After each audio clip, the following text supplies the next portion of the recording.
Welcome back to the Startup Diplomat. That's me. Pivot was the word of 2020, and this year we'll find out if these pivots are here to stay. Meet Eric Kickert, CEO of Peecho. He pivoted a few years ago and is now ready to grow in the US. Not only does he have a question to you, our mentor community, he also has advice to give to those who are struggling with their pivot. Let's go! Eric, Hey. good morning. Morning. Welcome. Nice to be here. Yeah. How are you? Very good. Yeah? Yeah. We had a good Dutch summer. An actual summer, not what you're seeing outside now. Well, we had a good day yesterday. Yeah. Almost like California. Almost like California. Yeah, you must be happy to be back.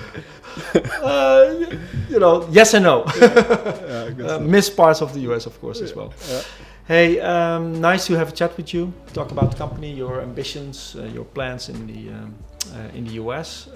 My first question to you is, tell us a little bit more about Peecho. All right.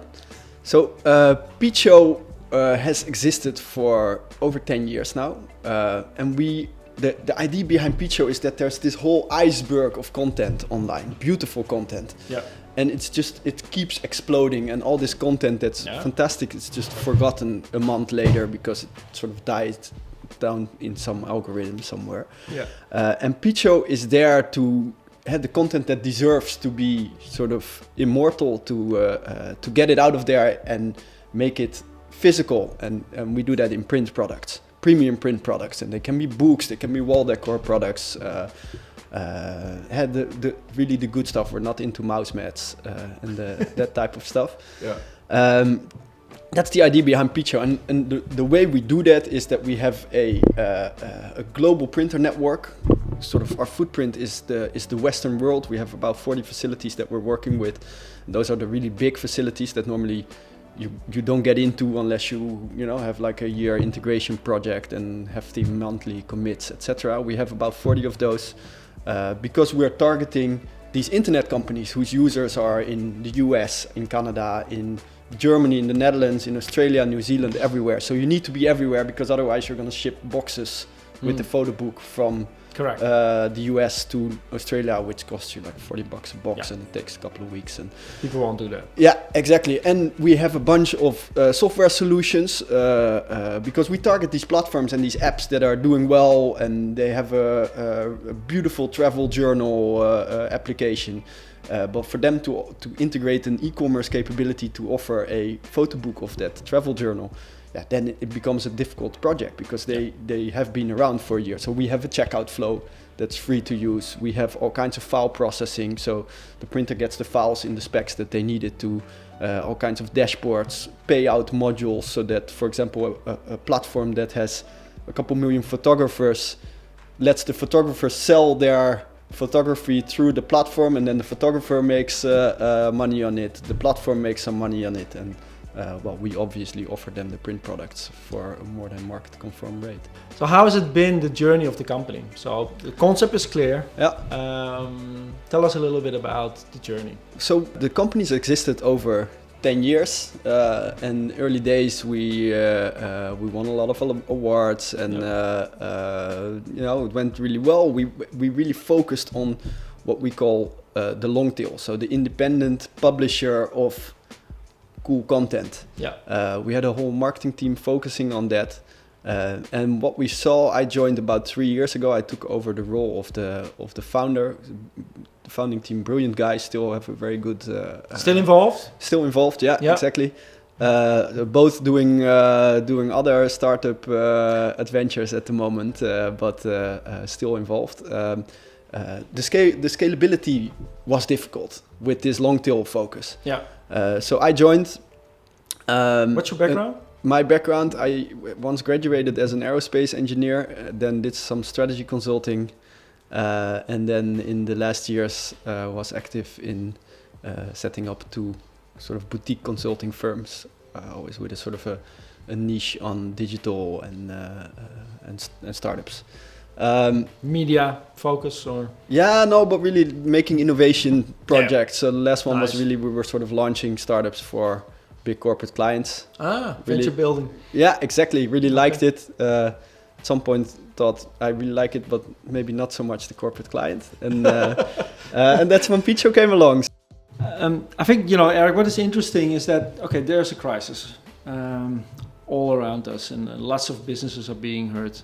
But the interesting thing is that many of the companies, the unicorns that we know, the big tech companies that we know today, came out of a crisis, right? When unemployment goes up, you see that a lot of companies are being started. So in fact, the entrepreneurship level goes up as well. Yeah. And as we say in the Netherlands, right, under pressure, everything becomes liquid. Nice. You need to be agile, right? Agility and flexibility is the key. Now, you've managed a pretty large pivot. Yeah. Any learnings, any recommendations you can share about that pivoting process? So I think what I was used to before in sort of more corporate environments where course changes needed to happen, it was always so difficult with all the stakeholders, etc., that sometimes what you see is that they tend to half-ass things. So like we should be going that direction and we know that that's a superior product, but there's some board members who aren't on board, so let's make this sort of watered down version of it.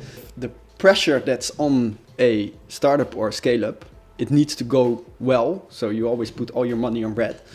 And that you see that the same thing in a crisis as well. This, you cannot buy that, you cannot half-ass that. So if you do this pivot, for us we needed to change the entire structure of our team because we were focused on a very different business model. We needed to change the interaction that we had with our production network, all the print facilities on the back end. Mm-hmm. We needed to change our entire go-to-market. If one of those pillars wasn't properly changed but only sort of window dressed, the whole thing wouldn't have worked.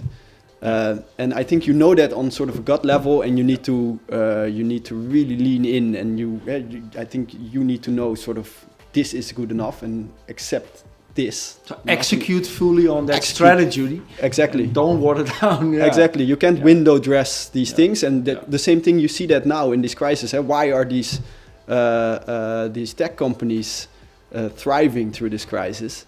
It's because of this. They see what's wrong, whereas the old-fashioned companies, there are sort of structures in place, and this is how they've always done it. And they're waiting to Maybe see what over. the impact is going to be. Yeah.